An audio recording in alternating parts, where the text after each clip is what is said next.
Pada praktikum support vector machine ini, kita akan menggunakan salah satu library pembelajaran mesin, yaitu scikit-learn. Support vector machine itu sendiri merupakan salah satu metode dalam supervised learning yang biasa digunakan untuk klasifikasi, regresi, dan juga deteksi outlier. Nah, jadi pada praktikum ini, dataset yang akan kita gunakan adalah iris flower dataset. Jadi, iris flower dataset ini merupakan kumpulan data yang digunakan oleh ahli statistik biolog dalam sebuah makalahnya yang berjudul The Use of Multiple Measurement in Taxonomic Problems. Jadi, iris flower dataset ini mengandung 50 sampel dari masing-masing 3 spesies yang dimiliki oleh bunga iris, yaitu Iris setosa, Iris virginica, dan Iris versicolor. Jadi, iris flower dataset ini memiliki 4 fitur yang diukur dari masing-masing sampel, yaitu panjang dan lebar dari panjang sepal, dan juga panjang dan lebar dari kelopak bunga. Iris flower dataset ini mengandung 150 observasi terhadap bunga iris.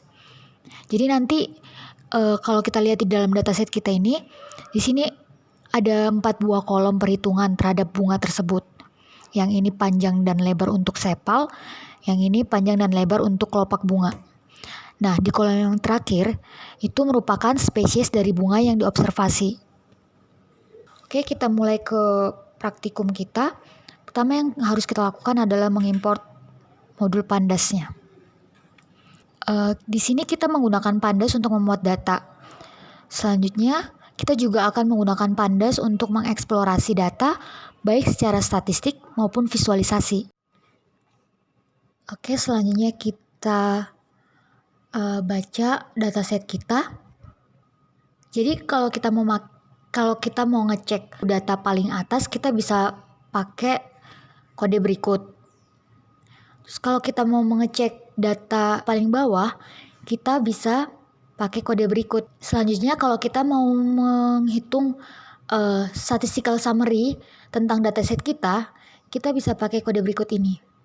Nah, jadi yang dihasilkan itu ini kayak praktikum yang sebelumnya untuk menemukan berapa count, berapa nilai rata-ratanya, berapa nilai standar deviasi, berapa nilai minimum, kuartil 1, kuartil 2, kuartil 3, dan juga berapa nilai maksimumnya.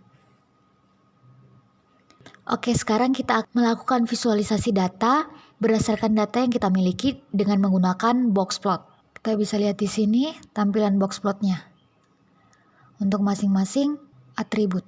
Selanjutnya kita juga bisa menggunakan histogram untuk melakukan analisis terhadap keempat fitur yang terdapat pada masing-masing sampel. Pada latihan 1 kita akan mencoba melakukan klasifikasi, yaitu binary classification dengan support vector machine. Support vector machine di dalam scikit-learn ini mendukung dense vector dan juga sparse vector. Jadi dense vector dan sparse vector ini digunakan sebagai vektor masukan. Tapi pada penerapannya, SVM ini digunakan untuk memprediksi data yang jarang. SVC, New SVC, dan Linear SVC merupakan kumpulan kelas yang mampu melakukan binary classification pada sebuah dataset.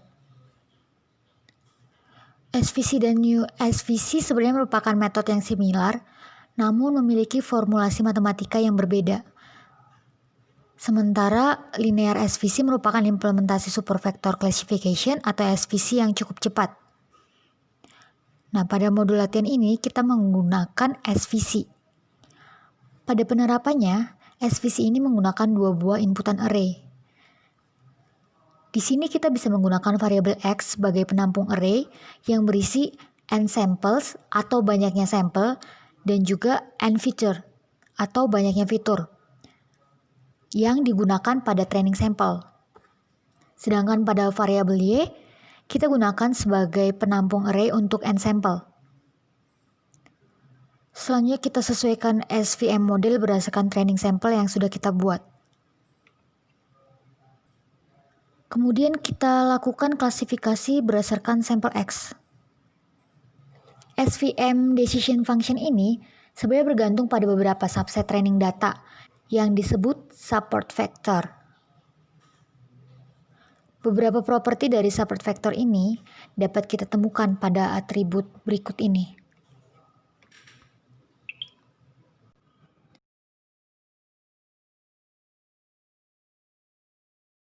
Kita lanjut ke latihan 2, yaitu multi-class classification with support vector machine in scikit-learn.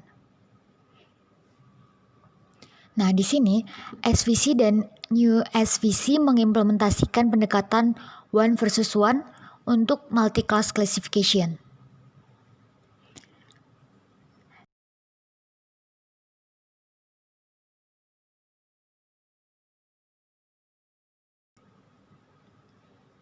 Nantinya fungsi n-class dikali n-class kurang 1 dibagi 2 ini akan digunakan untuk membangun classifier, dan masing-masing classifier itu digunakan untuk melatih data dari 2 kelas. Pada akhirnya rumus ini digunakan untuk melatih data dari 2 kelas.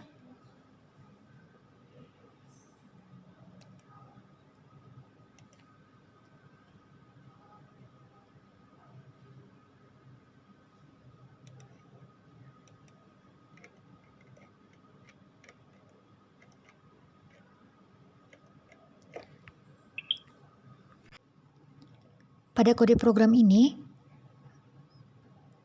kita akan mengimplementasikan penggunaan SVC. Pada latihan ini kita akan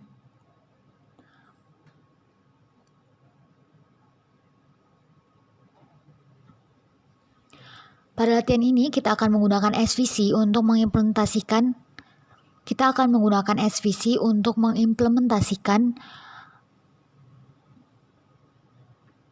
pendekatan one versus one untuk multi-class classification. Di sini one versus one atau kita bisa ketik di sini OVO. Kemudian kita sesuaikan modelnya. Nah, berikut ini merupakan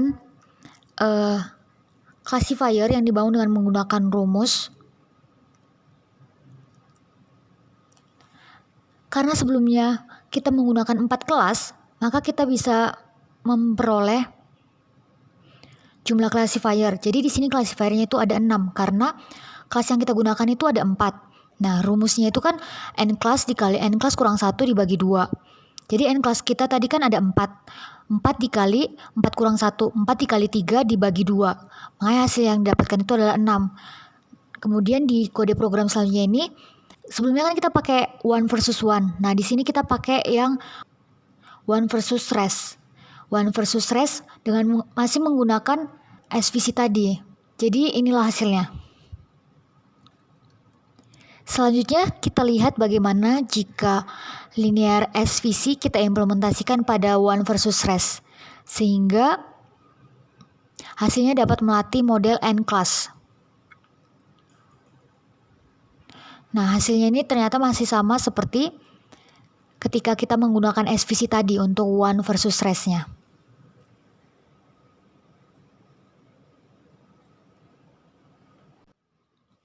Selanjutnya di latihan yang ketiga ini, kita akan mengimplementasikan dan memvisualisasikan SVM pada Python dengan menggunakan convex optimization atau CVX OPT.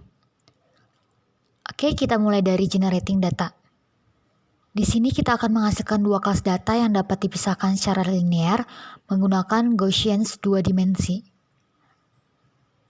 Kita import modul yang dibutuhkan. Kemudian di sini kita bisa set jumlah dimensinya. Karena tadi kita udah state untuk menghasilkan 2 kelas data yang dapat dipisahkan secara linear menggunakan Gaussian 2 dimensi, maka kita assign D-nya itu sama dengan 2. Selanjutnya color. Misalnya kita set aja di sini colornya itu red sama blue.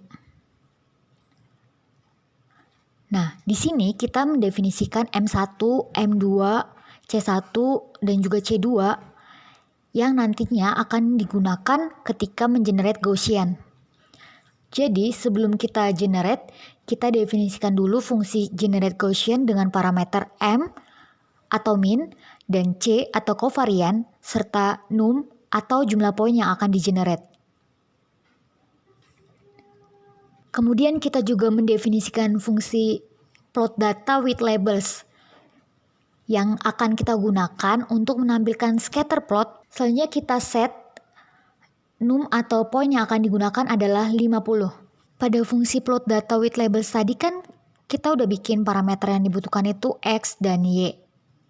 Nah, X ini merupakan hasil penggabungan dari X1 dan X2, di mana X1 merupakan hasil dari fungsi generate Gaussian yang menggunakan parameter M1 sebagai min, C1 sebagai kovarian, dan juga menggunakan num yang sudah kita definisikan tadi, yaitu 50. Sedangkan nilai Y1 diperoleh menggunakan hasil dari X1. Nah, hasil dari X1 ini diolah menggunakan fungsi nampi. Selanjutnya nilai X2, yaitu hasil dari fungsi generate Gaussian yang menggunakan parameter M2 sebagai min, C2 sebagai kovarian, dan num atau 50. Nilai Y2 di sini kita peroleh menggunakan hasil dari X2. Nah, kemudian hasil dari X2 ini kita olah lagi menggunakan fungsi nampi. Jadi konsepnya itu sama seperti Y1 ya. Jadi, dengan menggunakan Gaussian data.pickle, berikut ini adalah visualisasi data yang diperoleh. Kita lanjut ke latihan fitting and SVM. Di sini kita import dulu modul yang dibutuhkan. Kemudian kita set warna yang akan kita gunakan, misalnya red dan blue.